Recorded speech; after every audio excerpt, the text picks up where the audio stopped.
Good evening. Today we are going to see the panel point load, that is dead load, live load in this video, and the next video we will go with wind loads. Now we have this truss. Now if we will see this truss we have situated in Pune, and spacing of truss we have 4 meter, rise 2.9 meters, span 16 meter, height we have 12 meters. So this data we require for wind load. So now we have given this as 6 meters, 16 meters. So we have 1, 2, 3, 4, 5, 6, 7, 8, 9, 10. So this distance becomes 1.6 meters. So this is 8 meters.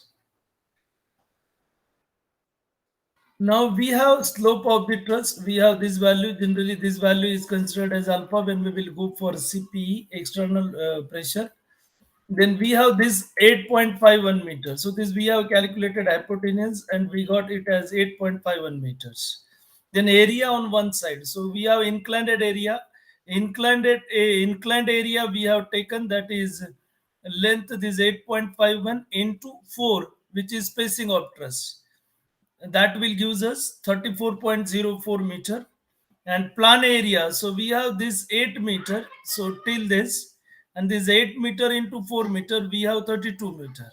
If we will calculate on both sides, then we will get 34.02 into 2, that will be 68.08 meter square, and that is total plan area on both sides. We have 64, 32 into 2, 64 meters square. Now, by using IS 875 part 1, if we will go to the table 1, then we are going to be this value, that is maximum 130, that we have considered as self weight for the sheet. So we have 130 into 68.08, that will get us 8850.4 newtons. Now dead load due to purlins. Now how many purlins we have? So we have purlins, number of purlins if we will see, then we have number of purlins. So panel points we have 1, 2, 3, 4, 5, 6, 7, 8, 9, 10, 11. But if we will see, then here we have 2 purlins. So total purlins, if we will see, we have this 11 plus 1 purlin over here. So total we require 12 purlins. So we have to consider number of purlins 12. So number of panel points plus 1. Because 1, 2 we have, that is on top. So total we have number of purlins 12. We have assumed that self weight of purlin, generally we are using angle section, and that value is generally taken as 100 Newton per meter, and therefore we have dead load due to purlin, so that value we will get it as 100 into 4, because length of purlin is equal to spacing of truss into 12, that will give us 4800 newtons. Then we have self weight of truss. The self weight of truss is on plan area, and then we have this formula thumb rule. By thumb rule, this formula is given span by 3 plus 5 into 10 into plan area, and this value we will get it in Newton per meter square. So this is empirical formula, so your units will not match on left and right. Then self weight of truss we have span 16, 16 by 3 plus 5 into 10 into 64. This is plan area, and we will get this value 6613.33 newtons. So now we have calculated all dead load that is due to sheet, purlin, and that is self weight of truss actually.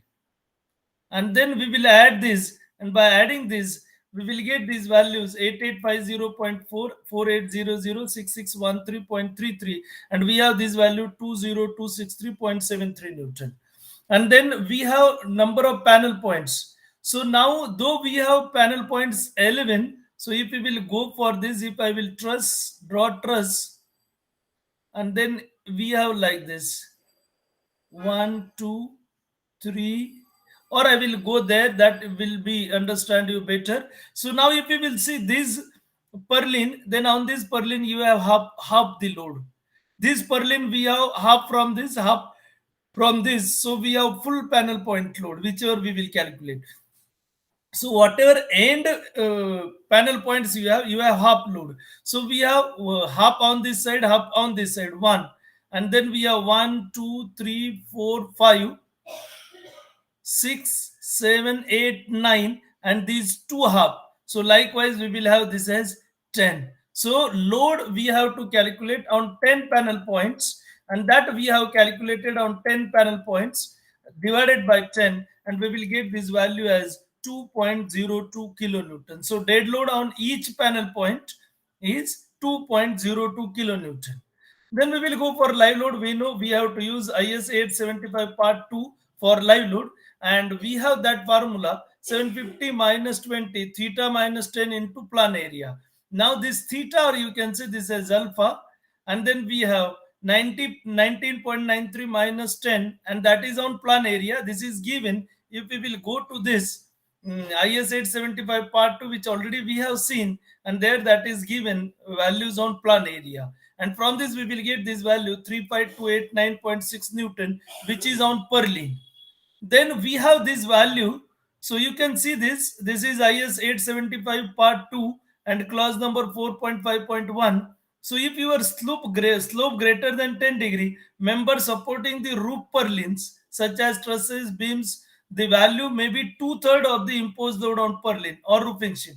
And therefore we have to consider this value on panel points. So to design the truss as two-third into live load on purlin upon number of panel points. So two-third into we have 35289.6 by 10. So 10 panel points we have already seen. And from this we will get this value live load on each panel point, that we are going to get as 2.35 kilonewton. So dead load we have 2.02 and live load 2.35 kilonewton, and that value we have to actually plot. So you can see we have this truss. So already I mentioned, as we have area that will be or load on this panel point is half from this side, so we will have 1.01 kilonewton. If we will go to this, then we have this will be half from this side, half from this side, so 2.02 kilonewton. So likewise we have these panel points 2.02 kilonewton, and end panel points we have that is 1.01 kilonewton. So this is dead load on panel points. Then we have live load. Already we have calculated 2.35. So half on end panel point. So 2.35 by 2, 1.18 kilonewton. So on each panel point, I have this value that is 2.35 kilonewton. So likewise, we have to calculate values due to dead load and values due to live load. So for this lecture, we will stop here only. In next lecture, we will see how to calculate your values that is due to wind load. So thank you.